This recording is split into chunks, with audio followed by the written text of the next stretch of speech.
are two parties. So welcome everybody to the Investigating Earth with Astronaut Imagery from Space. Lisa Vanderbloemen and myself, Paige Graff, we're coming to you from the NASA Johnson Space Center and the Astromaterials Research and Exploration Science Division here at the Johnson Space Center. We are so glad to be joining with all of you today. We have groups from all over the nation, including North Carolina, Maryland, Texas, California, Florida, Indiana. I don't think our Washington school is on the line, but hopefully they'll join us shortly, and hopefully I didn't miss your state. So we're really glad that you're with us today, all of you students and teachers from all around the nation. As we get started, we just want to let you know that a little bit about what we're going to do today. We'll go through a little bit of some general introductions so you know who we are. We're going to really focus our time on investigating Earth using astronaut imagery from space. And we're going to share with you 4 different topics for discussion and observations. And we're going to get a chance to get an idea of what you guys know, and then we'll share a little bit of what we know as well. One of the things we also want to talk to you about is requesting new astronaut imagery from space. This is a great way to have students across the nation get actively involved with NASA exploration. And that means you all can be actively involved with what we do. And then we'll try to save about 10 to 15 minutes or so at least for some Q&A or questions and answers. As far as our speakers today, my name is Paige Graff. I'm shown here on the right. I am actually a former classroom teacher. I've been involved with NASA programs since about 2001, and the greatest part of my job is that I get to work with scientists here at the Astromaterials Research and Exploration Science Division here at JSC, and I get to bring them and share them with you guys, students and teachers across the nation. Here with me today is Lisa Vanderbloemen. So Dr. Lisa Vanderbloemen, if you'll introduce yourself, that would be great. Sure, Paige. Hi, I'm Lisa. This is me in the purple shirt there. I am actually the manager of the Earth Science and Remote Sensing group here at Johnson, which Paige is a part of. And our group does, as Paige mentioned, manage the what we refer to as crew Earth observations, which is astronaut photography. And we do a lot of different things within that group, and we'll talk a little bit about that later on. My background is oceanography. I have a PhD in oceanography where I have used satellites to look at the ocean and the color of the ocean. So I have a little bit of background in satellites and remote sensing. So looking forward to this afternoon. And we are really lucky to have Lisa with us today. We had another speaker who was going to join us, but she turned up a little bit sick. But Lisa is, as our manager of this particular group, she's going to help us talk to you guys about observing Earth from space. Now, one of the things to get started that we want to share with you is just a short little video so that you can get a view of what it's like and what we're working with imagery from the International Space Station. So let's take a listen. A giant among Earth satellites, presented by science at NASA. The International Space Station has been called a stepping stone to other worlds. NASA hasn't forgotten, however, that the behemoth space station is also the doorstep of Earth. The space station come into its own as an Earth observing platform, says Julie Robinson, chief scientist for the International Space Station program. It has a different orbit than other Earth-observing satellites. It's closer to Earth, and it sees Earth at different times of day with a different schedule. In short, the space station offers something unique to the study of our home planet. Sometimes astronauts in low Earth orbit can see what regular satellites do not. In May 2013, for example, astronauts on board the International Space Station photographed a fresh eruption of the Pavlov volcano in the Aleutian Islands. Their oblique perspective revealed the 3-dimensional structure of the ash plume, which was only 20,000 feet high, but many times longer. Down-looking satellites could not get the same kind of 3D information. Low Earth orbit turns out to be a great place to study the planet below. In recent years, astronauts trained to photograph Earth have gathered data on desert dust, coral reefs, urban growth, pollution, hurricanes, lightning, river deltas, volcanic plumes, northern and southern lights, and much more. So that basically just gives you a little bit of an idea of what we actually do. We work with these astronauts that are on the International Space Station making observations of Earth from space. So Lisa's going to talk to you a little bit about what our group actually does with the training of astronauts. Okay, Paige. We do, as I mentioned earlier, lots of different things. One of the things that we enjoy most is actually training the astronauts on Earth science before they go up to the ISS, and that's very exciting for us to train them on all aspects of Earth science so that they have some idea about what they're going to be looking at when we ask them to take photos of the Earth. We also communicate with the astronauts on the ISS on a daily basis. We request that they take certain images based on the weather and other conditions. We give them suggestions on how to take those images and so forth. So we communicate regularly with them. And check out astronaut Dan Burbank with all these cameras in hand. So they have their hands full when they're taking these images. Okay, and we also work with classrooms and scientists, classrooms such as yourselves around the world to help acquire imagery from the ISS, from space, for these different groups. And one of our important missions is to actually aid countries in disaster response, and this is something referred to as the International Disaster Charter. That's a priority for us.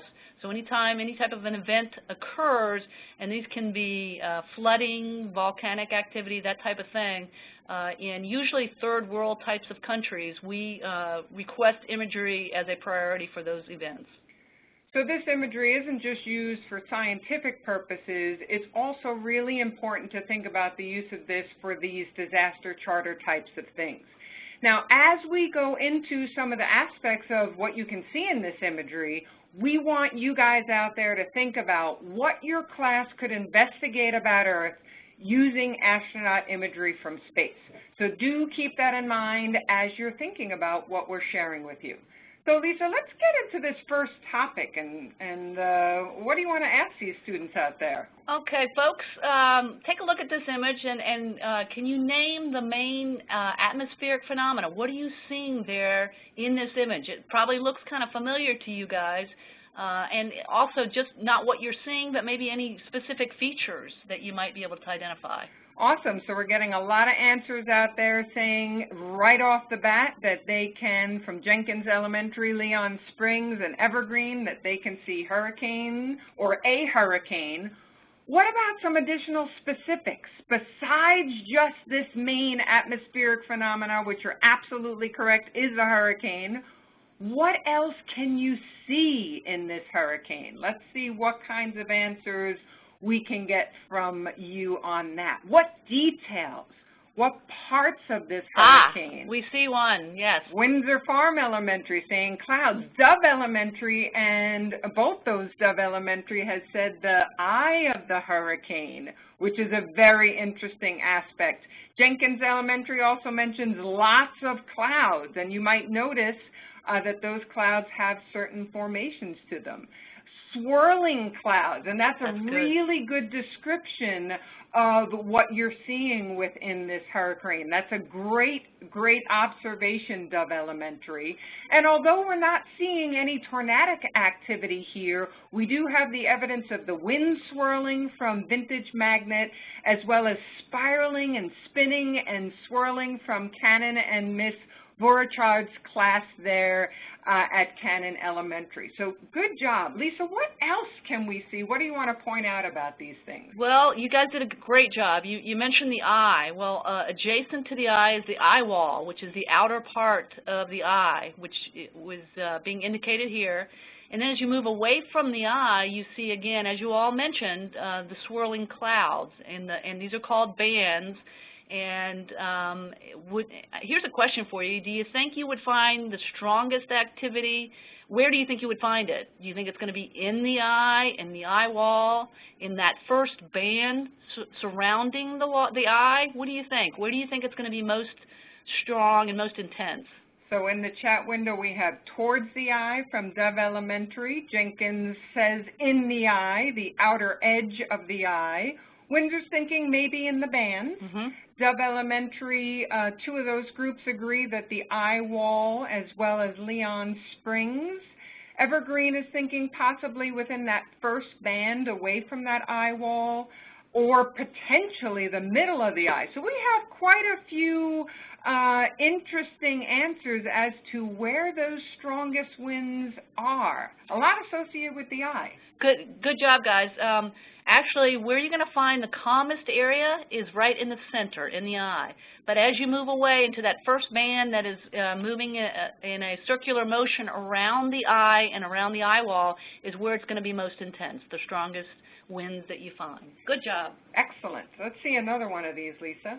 All right, here's another image, and this was taken during the ISS mission 24, and you can see there right here, this is that first band you see surrounding the eye, and here you see the eye as well. The eye doesn't appear as strong perhaps as in the earlier image that you saw, but again, you can see that familiar band, initial band surrounding the eye wall. Again, another close-up here, and this is of the eye region. You can see in this image it's not quite as defined. The eye wall is not quite as defined in that as in that first image, but you do see the tremendous amount of clouds here, and as you move away from the eye itself, you can see the actual first band of clouds there. And the amount of detail within this image that is so sort of giving us a close-up view of that eye really shows the turbulence of these storms. All right, here we have another image that was taken in an earlier ISS mission, and this is of New Orleans, and this was in 2003, and back in April of 2003. And you can see the well-defined city of New Orleans in the center here, and you have the river, the main river here through the city, along the city, well-defined here, as you can see. And this is in 2003.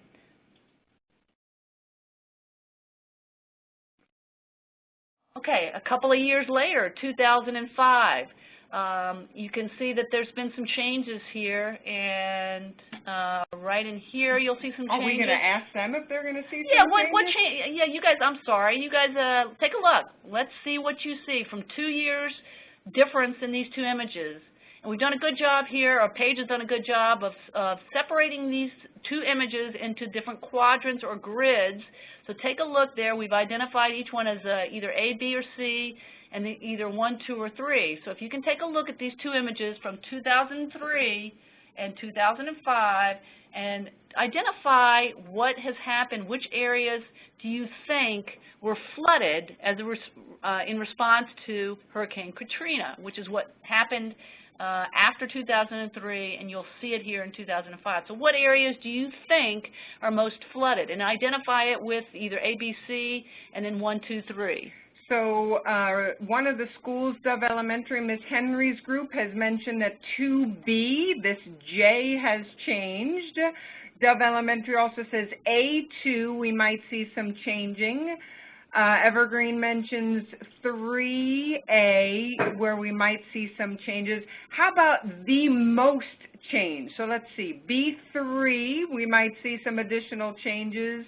Evergreen also mentions 2B, so 2B in here, which really is an area with some definite areas of change. So I see a lot of 2Bs.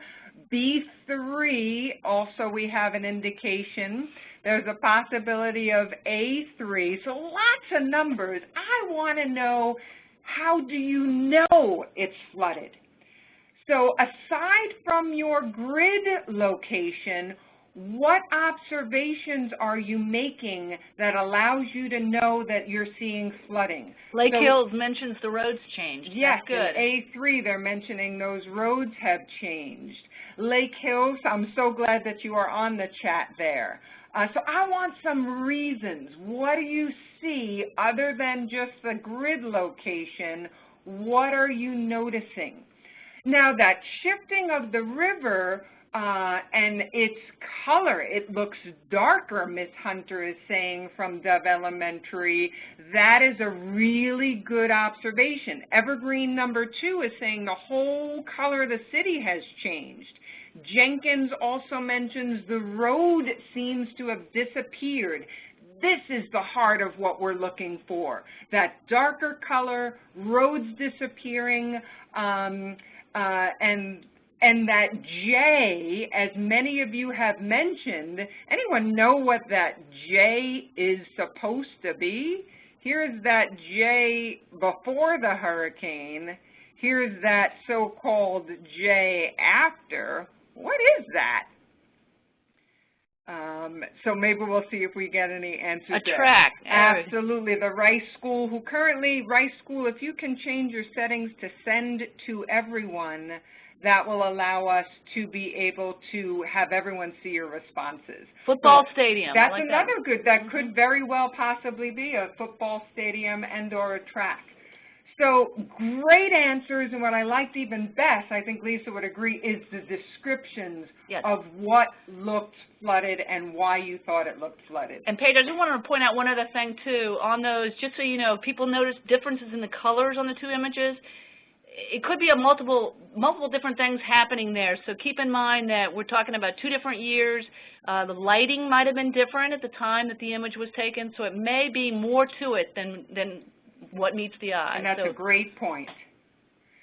Okay, so take a look here now. Again, really good responses, you guys. If you take a look at this next image outlining what has happened after Hurricane Katrina in this area, there's the little J there, the track and or football stadium. You can see here that this is a city park in New Orleans that was now underwater. The levee, I don't know if you all remember, or maybe the teachers remember, one of the major problems during this hurricane was the bursting of the levees. And up there to the left top of the image, you can see there where the levee has burst, and that has caused flooding in that area as well. The entire neighborhood was flooded. And downtown New Orleans, in the picture to the left, was flooded as well. So lots of damage after Katrina. Okay, one more, Hurricane Ike, back in 2008, 6 years ago. A huge hurricane. Look at the huge dimensions there in this image. It's so large that you can't even see the eye in this image. All you're seeing are the exterior bands of that hurricane, and you can just tell it's huge. And for some of you in Texas, you might have experienced this. I will tell you, fortunately, I was not living here in Texas at the time because there was a lot of damage done. I think, were you here, Paige? I was, and that was a very bad hurricane. Some of the Rice School students were only in kindergarten when this hit. Woo!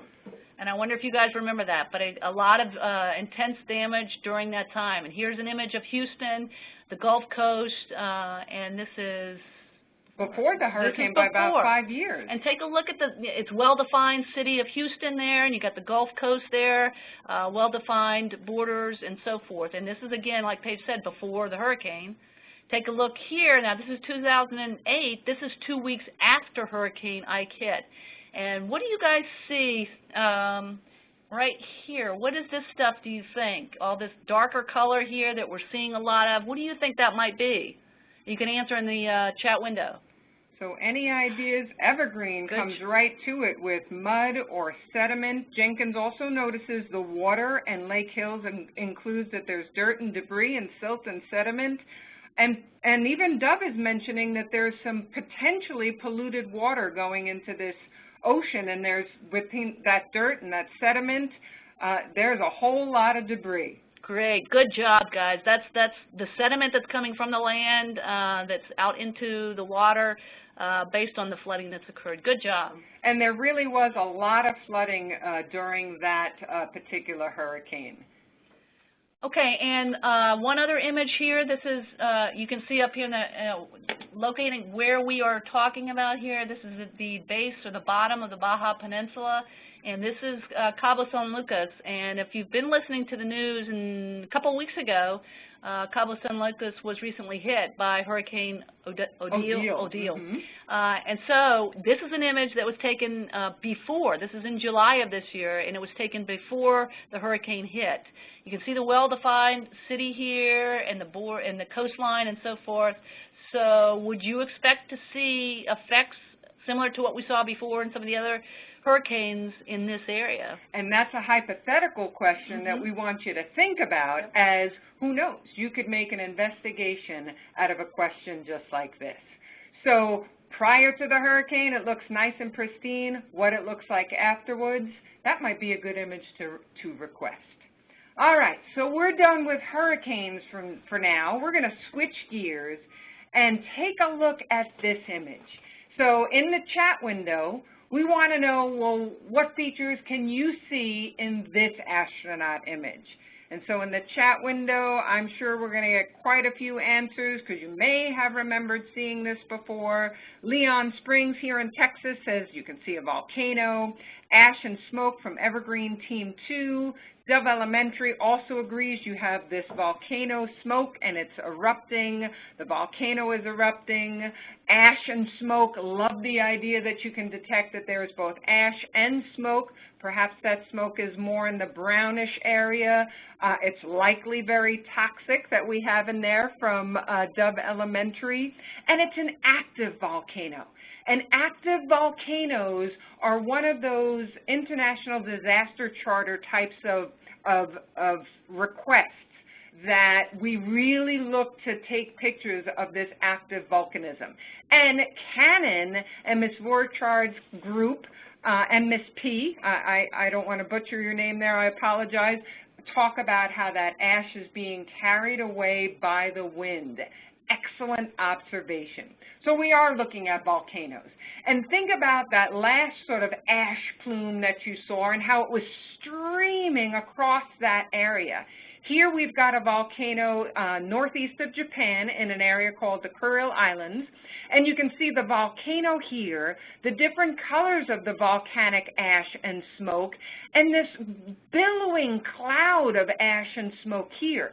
So you can really see different views as well as different, in a sense, textures of how these ash plumes look like.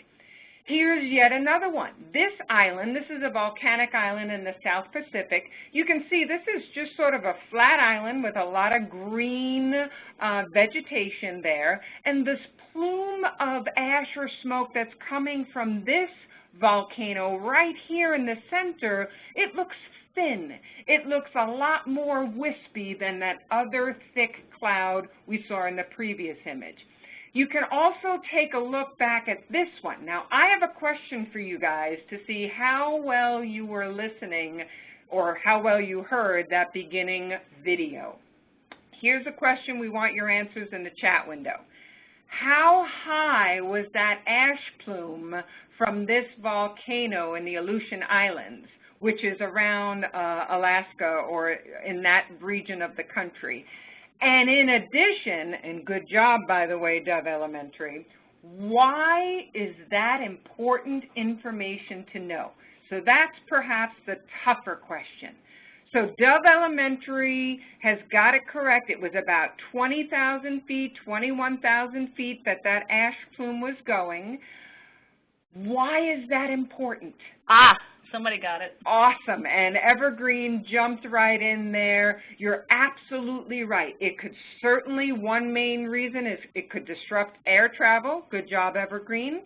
Windsor Farm says it could affect the weather, and that's absolutely correct as well. Dove Elementary also mentions that airplanes travel at these elevations, and it actually is at 20,000 feet or above. So this, and Evergreen also mentions it's important because people might have to evacuate the city, as well as the blockage from the sun, as well as it could harm wildlife, as well as, I don't know if any of you out there have like asthma or anything, but if you have all of this ash and smoke, then you could have some issues breathing. So you guys bring up great points, and that's why these IDC requests, so if you were to request an image of an erupting volcano, being able to say that you need to kind of look at some of those aspects are really important. Good job.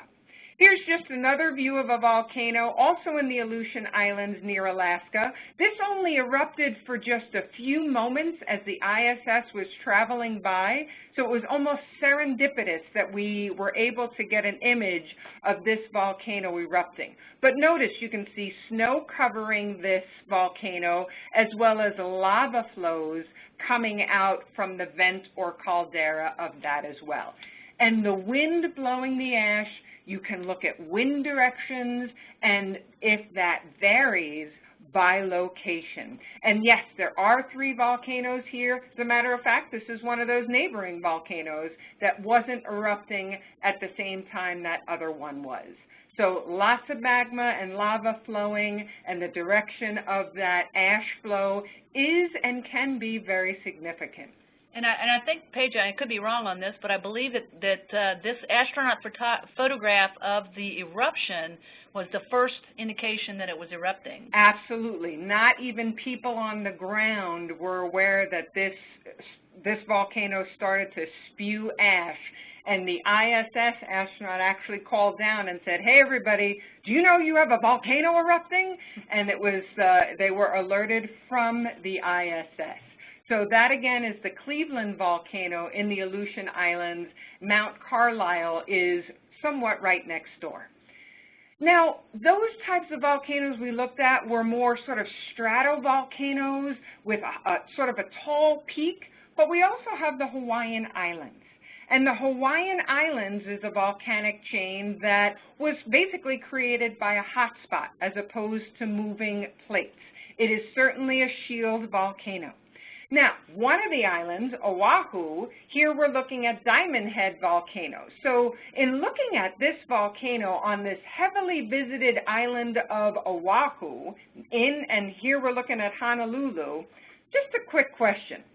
Do you think people in Honolulu are concerned that this volcano will erupt again? Yes or no?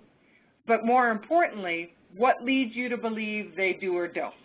So if you were in this area, and you can let us know in the chat window, would you be afraid this would erupt again?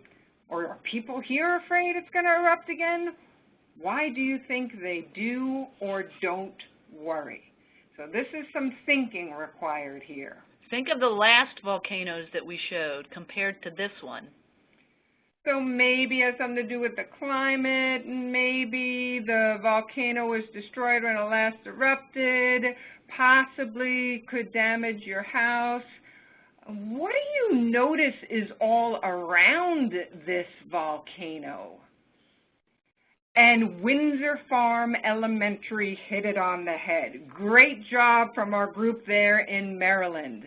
With all of this city and populated cities, as the Rice School mentions, they likely would not build all of these cities in this area if they thought this volcano was going to erupt again. So as this moving hotspot moved past Oahu, they felt confident that we could build cities. We don't have to worry about any more damage because the hotspot is moving to other islands. So interesting thing to think about, and some of you really did identify that you have giant cities and parks and all of that. I certainly wouldn't build there if I thought if I was a city planner and I thought we were going to have eruptions again. Just a few other volcanoes in Hawaii, just because they're so significant. The Big Island of Hawaii is home to a couple of really famous volcanoes. One of those is Kilauea, shown here, and this is actually a shield volcano that has been erupting materials since, I believe, 1986 or so. And these eruptions do continue, and again, check out the structure of this eruption. It's quite wispy and certainly is white. Here is the tallest volcano in Hawaii and on Earth. This is actually Mauna Kea. Now, I want to go back to this one here for a second. This is what we consider or call a volcanic crater or a caldera. It is actually, if I go back here, you can't even see that caldera, but that from Kilauea volcano is part of this volcanic island, and it is very flat because it is a shield-like volcanic structure. So it might look like an impact, but it's definitely a volcanic crater. So Mauna Kea, also seen here, tallest volcano on Earth above sea level, and it really is an interesting place where they even have telescopes because it's so high. And these are snow-covered telescopes actually right now, or there's snow covering the area, but it's a great place for scientific study. And some of our scientists here at ARES actually go and do investigations here to look at comparisons to Mars and Mauna Kea. So, as we now are going to transition from hurricanes and volcanoes to this. What features can you see in this astronaut image, and why might those features be important to study? So we're getting right away from the Rice School. We've got glaciers, looks like ice flow, which is exactly what a glacier is, snow that actually moves down slope. It actually becomes an ice flow. An avalanche of ice might be another way of looking at that, and it does look like that glacier is moving. How about why these things might be important to study? And the Rice School and Dove Elementary, again, mentioning about movement and frozen land, this whole idea that could be related to climate change. Some people think of it in terms of global warming, but looking at ice and the flow of ice, and that you almost can see like fingers of this ice coming down off of this mountain area. Weather and Windsor Farm Elementary mentions if there could potentially be something associated with climate change or melting. Now, this image is not an astronaut image. So this is a false color image, but I wanted to put this in to help you kind of think about the idea that glaciers do change over time. Now, this glacier is in Alaska, and it's one of the most rapidly changing glaciers in the world. So what we can see here, this image was taken in 1986, and I believe this is just false color, might not be thermal, it's just false color to illustrate the ice versus the land and vegetation. So notice in 1986, you can see the terminus or the end of this glacier, and then in 2003, that terminus has retreated way back. So this particular set of images shows that change over time. Now, can we see this in astronaut imagery? Well, let's take a look. This is, and we happen to have a great database of images of glaciers in South America, and this is one of them called the Uppsala Glacier in Argentina. So you can see the terminus of this glacier here as it has moved down this area. Here is that same glacier, but in 2013. Let's put these two images side by side. Same area, pretty much the same perspective. Lighting might be a little different. What changes, or what's the most evident, perhaps, based on your observation, change that you see from this glacier in 2009 compared to this glacier in 2013? And Rice School jumps right to it, as well as Lake Hill mentions it looks a little wider, but it's also retreated. The glacier is melting, the ice has melted. All of that ice has gone into that lake, which could potentially form some flooding if there's areas nearby. Certainly could be related to sea level rise, but the whole idea that the glacier has moved backwards, as Vintage Magnet has indicated, or another way of saying that is that it has retreated. There's certainly less ice, and as a matter of fact, this glacier has retreated about 3 kilometers, which is almost 2 miles in a span of 10 years or more. Now, do we always see glaciers retreating? Oh, I don't know. Let's take a look at this glacier. We actually have a group of students from Evergreen Middle School that studied this particular glacier in Argentina. This is Viedma Glacier. Notice the terminus, you can see this little spit of land sticking out. Now this image was in 2014. This image, here's that spit of land, was in 2006. So earlier, the terminus seems to have extended out further. Here's another image. Here's that little spit of land, and here's the glacier even further past that spit of land in 2002. So since 2002, if I go backwards, that terminus has certainly again retreated. But are all glaciers retreating? Are these changes to glaciers seasonal? Well, that's a really good question, and it could be a question to investigate. But in the meantime, and nothing is permanent with these glaciers. They are constantly changing. That land and that moving ice is changing over time. So speaking of hometowns, we have some hometowns in this area. Lisa, talk to us about these coastal regions. All right, Paige. The next section we're going to talk about are coastal regions, and this astronaut photo here was from 1996 of Galveston Bay here in the Texas area, the Houston area, and we'll talk a little bit about some of the features that you typically see in these areas. You'll see the yellow star there on the image. That's where we are right now. That's Johnson Space Center. So, question for you guys, again, using the chat window, what might you expect to see in any type of astronaut imagery of coastal regions such as this region here in Galveston Bay? Take a look here, and what types of things do you see? And the Rice School brings up an interesting thing. They worry about erosion, and you can almost see erosion in images in coastal areas and potentially here as well. Dove Elementary and Miss Henry's group notices the different coloration of the water, some lighter color water. Lake Hills also mentions there's erosion, debris that you can certainly see. Windsor Farm, I love it. They say shoreline changes. That's certainly something you can investigate. Jenkins Elementary also agrees erosion is something you can see. And from the Evergreen groups, they're also talking about the idea of flooding and sediment and erosion as well. And erosion is one of those things that you probably cover quite a bit in school. And I love the fact that Dove Elementary has also mentioned beaches. A Time for Science has mentioned those barrier islands that could certainly show change. So Lisa, talk to us about some of these things that these students have really done a good job in talking about here. You're right. You guys have done a great job. You were mentioning a lot of the things that we do see there. There are a lot of factors here that you're talking about. Erosion is a physical factor that you see here. A lot of the different colors, folks are asking about the different colors that you see here.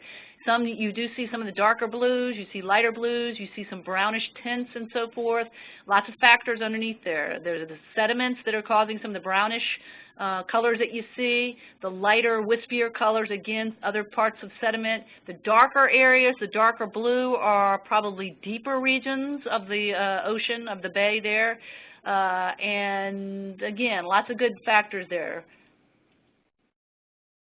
Okay, another image of a coastal region. This is Mississippi, Gulfport, Mississippi, is to the left here, and this was back in April of this year. And again, some of the factors that we talked about earlier in the last image, you can see the coastline well defined there, the sands, the brownish color of the sands. You also see the brownish waters along the coast, again, sediment coming out from the bay region there. Remembering that usually in these regions, rivers are usually adjacent to these types of coastal areas, and they introduce a lot of this sediment into these regions, and that's what you're seeing there. Paige is outlining there. That's an example of a river that is bringing sediment into that region, into that coastal region.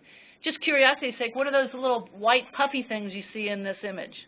So some of these there you go. white puppies, they're so quick. You guys they're said it right. really paying attention between Evergreen, Dove, and Leon Springs. You're absolutely right. They are, and you can actually even see the shadows of some of the clouds, which are really, really interesting. Yep, good job. Okay, this is an interesting image of Panama City Beach, Florida, and I think Lynn Haven is in the upper right there, and this is your region there, so you guys might know more about this area than I do, but just taking a look at this image, one of the things, what do you guys see along the coastline? What's kind of sticks out to you along the coastline there? What color is that? So waves hitting the coastline that we get in there, that greenish or teal blue, good description, Windsor Farm, beaches and potentially coral reefs from Leon Springs. So they're definitely noticing that coloration. Well, and what we're seeing there is that in these areas along the coast, do you think it's very deep or is it shallow along the coast? So shallow water is, the Rice School believes that's probably shallow right along the coast. That's exactly right. And what we see is that light will travel into the ocean, and certain parts of our visible light that we see travel deeper than others. The reason why we see, for instance, out here as you move away from the coast, it gets darker and more of a blue region is because the blue portion of our visible light travels the deepest in the ocean. And so we lose the green light out here in the deeper parts of the ocean. Along the coast here, what you see is, because it's very shallow, the green light is still visible to us. So that's why we're seeing a lot of the green there along the coast. And that's a good comparison that you do not see as much sediment as we did in the Galveston area. That is true. And part of that could also be, if you take a look, you may not have as many rivers influencing that region as well. Let's actually go on to, because those other groups aren't here that we had those imagery of, and looking at our time, we have a quick question for you guys. Would anyone out there as a class, would you be interested in having astronauts pick up a camera for your class to take imagery of the ISS? So we're seeing some yeses, some absolutelys, a yes we would. Be thinking about topics that you could actually do an investigation of, because you have the power to be able to actually do just that. We have a program called Expedition Earth and Beyond where groups can request astronaut imagery. And what do you need to do to be able to request imagery? Well, you kind of have to think about what you can investigate, because our primary goal is to use our Crew Earth observation imagery not just for the International Disaster Charter, but for investigations being done by students and professional scientists across the world. So the first thing you need to do is think of a topic of interest. Do you want to study hurricanes or volcanoes or glaciers or coastal regions or something else? One of the hardest parts is come up with a question you could ask and answer using these images that we've been sharing with you. Thirdly, you have to think about, well, how are you going to use that imagery and create a plan that would allow you to answer that question. If you can do those three things, then you can work with your teacher to put in a request. And so here, I just want to give and see what you can come up with. Here's a possible investigation question on hurricanes. And the question we have posed here is, using astronaut imagery, what are common characteristics of the eye of a hurricane? And the question goes beyond that to say, do all hurricane eyes share these same characteristics, or do they vary with hurricane strength? Here's a tough question for you. If this is my investigation question, what information do we need to answer this question? And this is a tough thing to think about, but what would you need to think about if you want to understand common characteristics of eyes of hurricanes and if they vary with hurricane strength? What do you need? Windsor Farms Elementary says pictures of different hurricanes. Awesome. Rice School says the same thing. Evergreen also mentions a clear view of the eye. Perfect. Lots of examples of hurricanes and looking at the eye. all good. Measurements of the eye, that could certainly be something you could aim for this, or even the characteristics. So one of the key things is absolutely different pictures of hurricanes. Many of you mentioned some of the other aspects like the eye and being able to find information, thank you, A Time for Science, information about the category of a hurricane. So that was a really important part of this.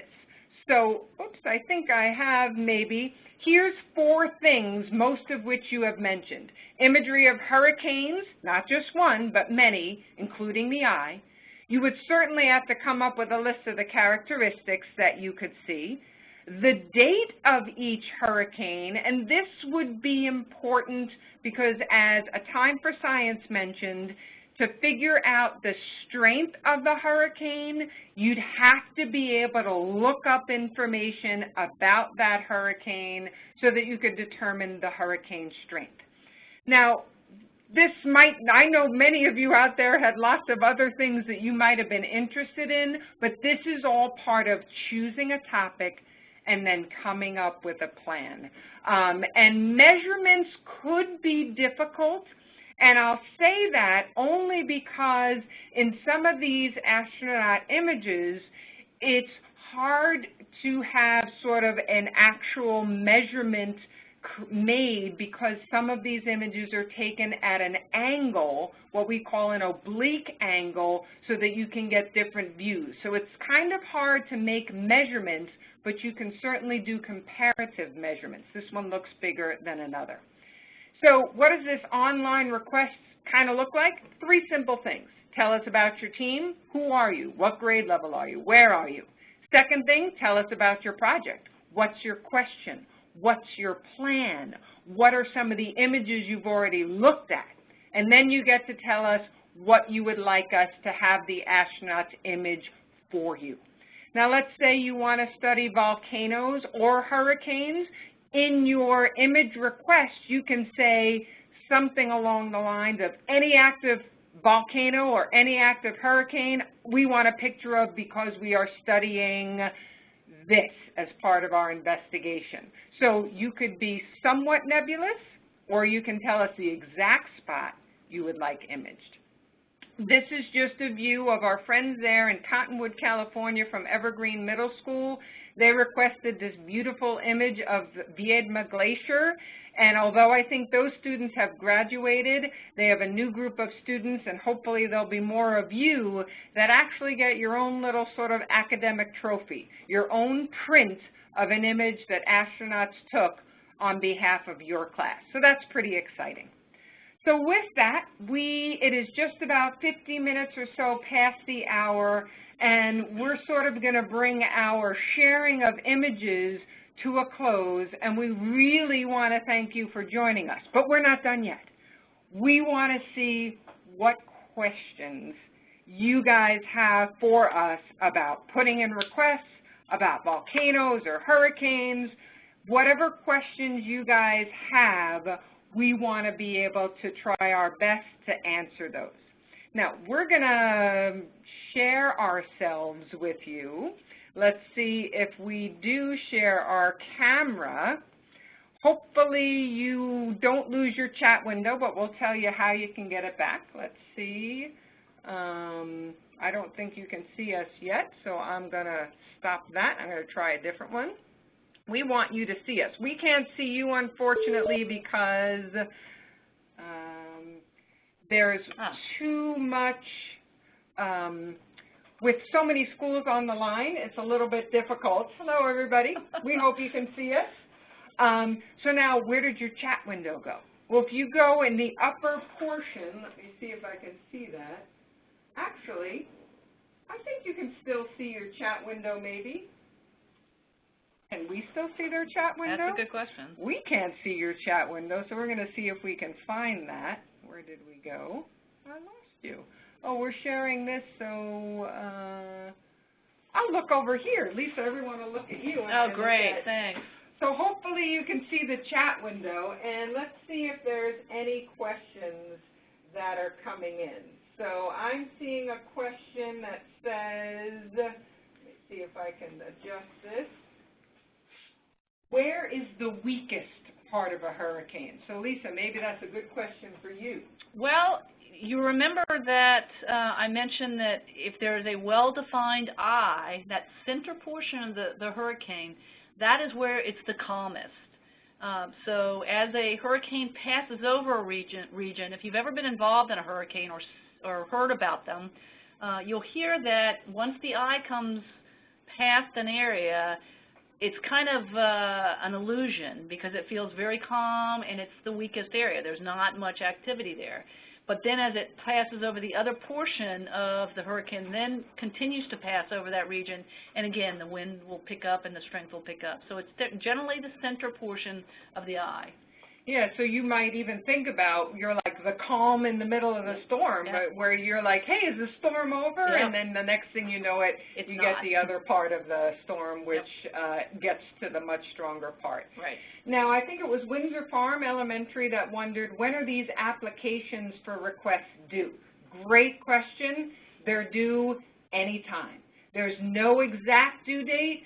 Once you come up with an investigation that you want to actually pursue, we accept applications year-round. We get them from professional scientists. We get them from student scientists.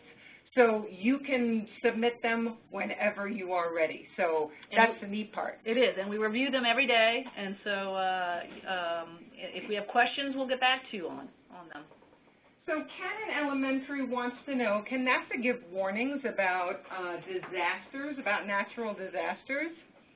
Good question.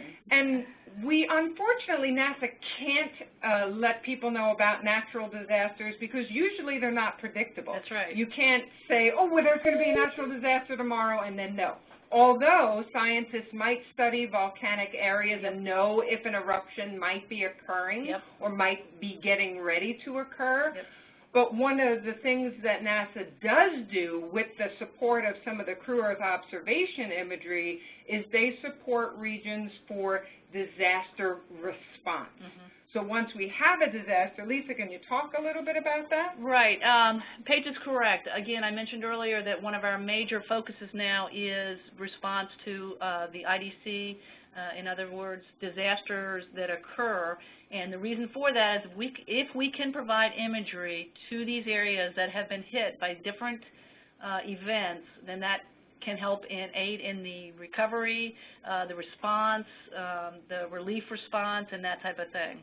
So it's very crucial that we get that imagery out to these areas that have been impacted in a timely manner.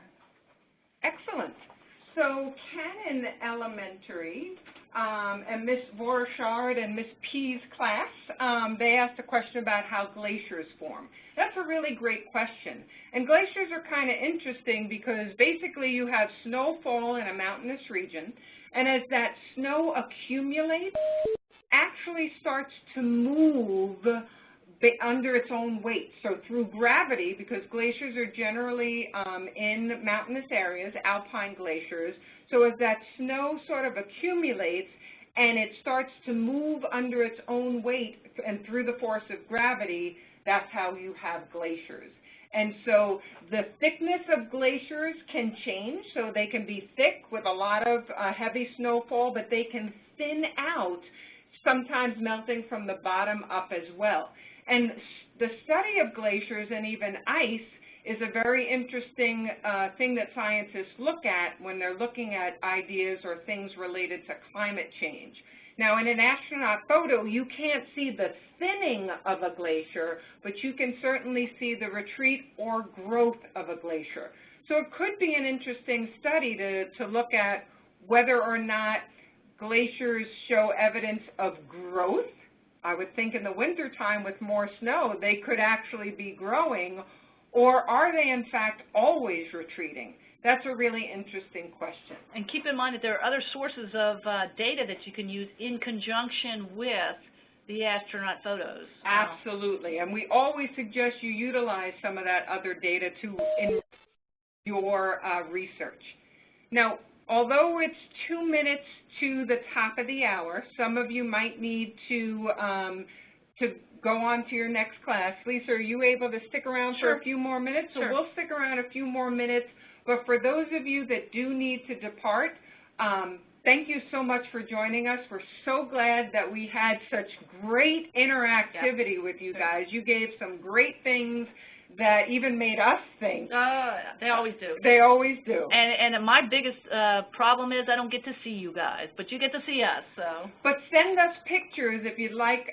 You teachers out there, if you want to send us some pictures, we'd love to be able to see your groups and even be able to, who knows, perhaps even put a picture of some of you and your groups doing investigations.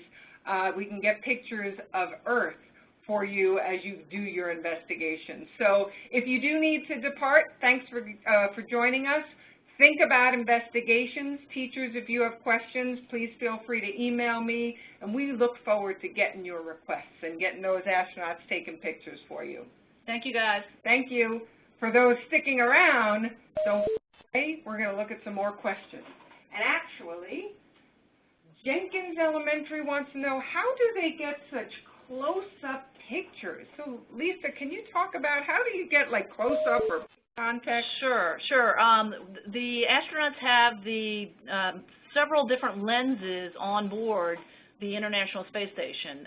They can go anywhere from a lens that will show a very large region with less detail, or they can change the lens to a lens that will then focus on a specific area and give a lot more detail on a smaller area. So it depends on the lens that they use on the camera. And part of our job is to relay to the astronauts the appropriate lens for them to use based on the requirements for the imagery. And another question that came in was, do the astronauts enjoy taking pictures? Oh my gosh, yes. That's one of, they have a lot, maybe you don't know, but they have a lot going on up there on the space station. They're involved in lots of different experiments. And so one of the things that they really typically enjoy is their opportunity to pick up a camera and just look out the several different windows and take pictures of the Earth. We hear that time and time again from these astronauts when they come back, that sometimes that's the highlight of their time up there. Yeah, and think about if you go on vacation, could you not take a picture? I mean, when you're seeing somewhere new, you just want to snap away for your own memory as well as those around you. And so we're very lucky that our crew enjoy taking pictures for our scientific purposes as well as being able to share the beauty of Earth from space. Now, one of the groups, I believe it was Leon Springs Elementary, wants to know if they're looking at studying destinations like Machu Picchu and how they have changed over time. They want to know how far back these images go. Well, actually, these images, we've been taking crew Earth observations from space since the 60s, I want to say. Yep. So we have hundreds of thousands to over 1 million, actually, images of various locations. So you can go to our website, and I'll be sure to send that out in the link to the teachers when I do a little follow-up email of where you can look for the imagery. You can put in a search like Machu Picchu and see what comes up and see and compare the images. You can search by latitude and longitude. There's lots of different ways to search, but we have imagery that really spans of different areas since the 1960s. So there's some good comparisons of change over time that you can likely do. And if there aren't good images of an area, perhaps you want to start asking for them for a particular purpose. Yep. Good question. Dove Elementary and Ms. Kerr wants to know, are there any images of hurricanes and volcanoes erupting at the same time or in the same image? Good question. That's a good question. And off the top of my head, I don't think there are. And the only reason I'm thinking that is, if you think about the general areas of where volcanoes formed, I know one of the groups mentioned the Ring of Fire. So in the Pacific where we have the Ring of Fire, you could have typhoons that come up in that area, but at least with respect to the continental United States, many of the hurricanes come up our coastal areas and our east coast, where if you think about how many volcanoes we have in Florida or North Carolina or along the coast in Maryland or any, not so much, because really that's not as an area where we have volcanic activity like in other places. So I don't think there are. Do you want to add anything? I don't either, but that's a good, good project for someone to think about, is do some research. Look out there, see where your volcanoes are, and are there any that might be closer to where a hurricane might happen. You don't know. That's up to you guys to look for and see. And if there is, then you go onto our website, take a look, do a search, see if we have any imagery in that area, and if not, that's when you make your request. All right, so let's see what we have. Now, Jenkins Elementary has asked about what was the weakest hurricane that ever happened, or even the strongest hurricane. I think I saw there as well. And from our imagery, you wouldn't be able to tell the strength of a hurricane. Right. However, if you do a search, and likely it's going to be on a NOAA, N-O-A-A, website, where you can actually look for hurricane strengths and the wind speeds. Mm-hmm. But what you could do is you can compare the eye of a strong hurricane that you can see in an astronaut photo compared to an eye of a weak hurricane, and you can make comparisons of the similarities and differences of those eyes themselves. So that's where you're using, as Lisa mentioned, additional data other than the imagery. You're looking up the wind speeds, finding those volcanoes, and then you can search for those hurricanes. Sorry, I'm thinking about volcanoes now. You can look for those hurricane images on our website, and that would be a really nice little investigation. Mm-hmm. So that would kind of be fun. Mm-hmm. Let's see. Cannon, let me see if Cannon is still out there. Yes, Cannon Elementary wants to know if Mauna Kea volcano is the largest, does it have the strongest eruptions? So that's a really good question. And think about these different types of volcanoes have different types of eruptions. Mm-hmm. So Mauna Kea is part of a shield or very broad volcanic structure. So it's not very explosive.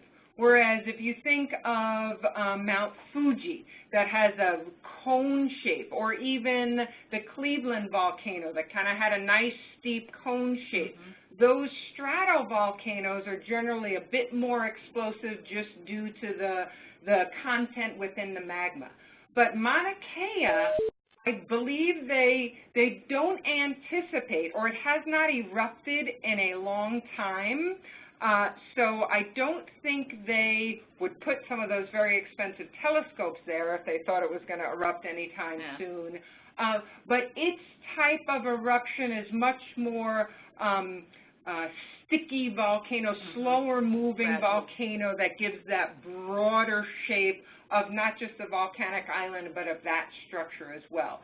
So different types, and that could be another investigation. Does the shape of a volcano, shield versus, one of those cone shape, does that affect the volcanic plume or even the extent of the lava flows that are visible on those volcanoes? So that could be a neat investigation too. You should be getting the feeling that there's a lot of factors that come into play in answering some of these questions. Now, there's a very interesting question related to volcanoes from Jenkins Elementary about the average temperature of lava and how fast does it cool. Now, those are really interesting questions. They're great questions.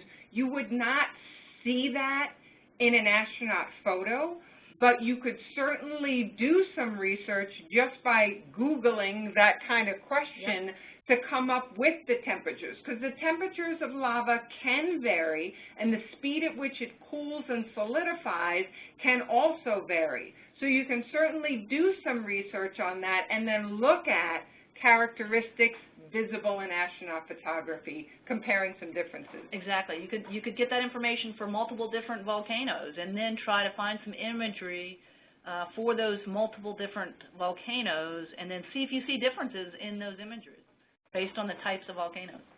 Now, Dove Elementary has asked a very sweet and interesting question about, is there any imagery to help us track butterflies?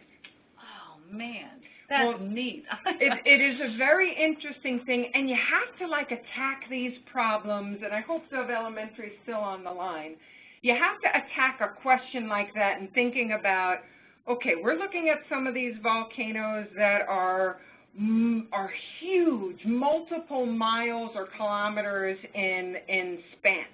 When you think about a butterfly, I could be sitting here at our window, looking out the window, and I would miss a butterfly that's 5 feet away. So from space, with the astronauts traveling over 200 kilometers or so above the surface of the Earth, you wouldn't be able to see something that small.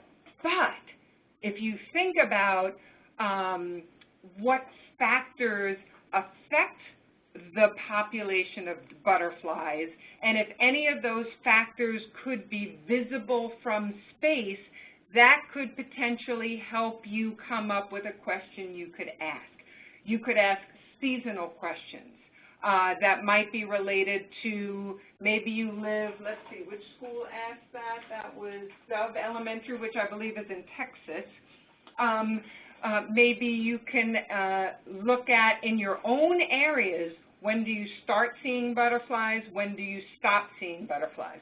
What is the weather doing when you start seeing them, when you stop seeing them? And then perhaps you can look at astronaut imagery of, can you see change in vegetation from space, which might be difficult, but perhaps it's still a good investigative question. Yep. So tough question. You got to think about what you can resolve or see in an image, and then you've got to be able to pose a question that is doable. So when we review requests, if you did want a picture of areas to look at the butterfly populations, we'd probably deny that request unless you put it in such a way of things you can see in astronaut photos. But we would explain that to you. Absolutely. We wouldn't just say no. Yeah. We want you to take imagery. Let's see. I'm hoping I didn't miss anything. Let's see. So Dove Elementary mentions that they're actually studying habitat loss of monarch butterflies. So for Dove Elementary, think about what those regions or habitats, what you can say they sort of look like, or there could be something you can do with that in looking at habitats from space, but you got to think big enough and something that, you know, could be pictured in an image. If you get the information or the data about where the butterflies typically are, then you can focus on those regions over time and see how they might be changing, the habitats. And now another group from Dove Elementary asked if we can send them images of about the drought in Texas over the last 7 years. I love that question because here's our answer. You can find the images, you can search for them, and you can actually put together a really nice question about what effects can you see in Texas due to the drought over the last 7 years. So you can actually search, and again, I'll send the website to your teachers so that they can share that with all of you. But those are, you can find all of our images are publicly available, so you can request a new image to look at, you know, are we still in a drought, or can you see any changes since the drought? Many types of questions that would allow you to put in for a new request. So that's a great question. That is perfect. Here's an interesting question. I'm not sure we can answer it because we ourselves have unfortunately not flown in space, but do the astronauts ever get scared? You know, that is a good question. Now, we get the opportunity, which is great, once these astronauts come back down after their missions, we get to listen to them debrief about their time up there. And I've sat through several of these so far, and I have had, this is just me, but I've had no indication that they were scared. They seem to have just had a great time, and everyone that I've talked to always wants to go back up. So. Exactly. And, you know, NASA is certainly a place that really focuses on safety. So they never put, whether we're here on the NASA Johnson Space Center campus, as we call it sometimes, or this site here, or whether we're dealing with astronauts in space, safety comes first. Yep. And so we always think about what can we do to make sure we're maintaining safety so that no one ever is put into a situation where they could feel unsafe or be scared.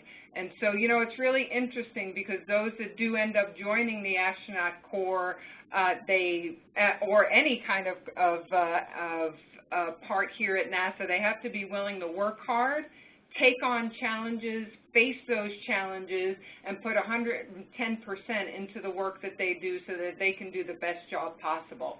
And we're lucky that we're in an environment like this because it's really quite fun to be in a place where people are constantly learning, constantly pushing the envelope to make the most out of what they are able to do every day. Yep. And I think we'll answer maybe one last question that I see at the bottom here. Can you select the location for your images? And the answer to that is Lisa's nodding her head, absolutely. Yep. You can be very specific. As a matter of fact, it's helpful when you say, we want this latitude and longitude, we want, you know, downtown Houston in this area. Now, keep in mind, we couldn't say, yes, we're going to take a picture of your school, because that might be a very small little location, but you can say you would like an area to be centered on a particular location, and you can even choose the lens that you want, so whether you want a whole lot of context or as much detail as possible, you get to choose the lenses that you would like. On the other hand, one other thing to mention is related to these disaster charter images that we collect. No one can anticipate when a hurricane is going to occur or if necessarily a volcano is going to actually erupt or flooding, but you can indicate that you're studying flooding in regions and request images for flood zones or areas that have been affected by flooding where you might not be able to pinpoint the actual latitude and longitude, but you can say we're looking at flooding in India, or we're looking at flooding in the Houston area, or you can be, you don't have to name the area if you're studying something in a general fashion. I hope that makes sense. Yeah, you think that makes sense? I think so, yeah. Okay. Well, with that, I hope we didn't miss too many of your questions. It is about 20 minutes or so past the hour, and I have to say I've really enjoyed connecting with all of you. I think Lisa has as well. Yep.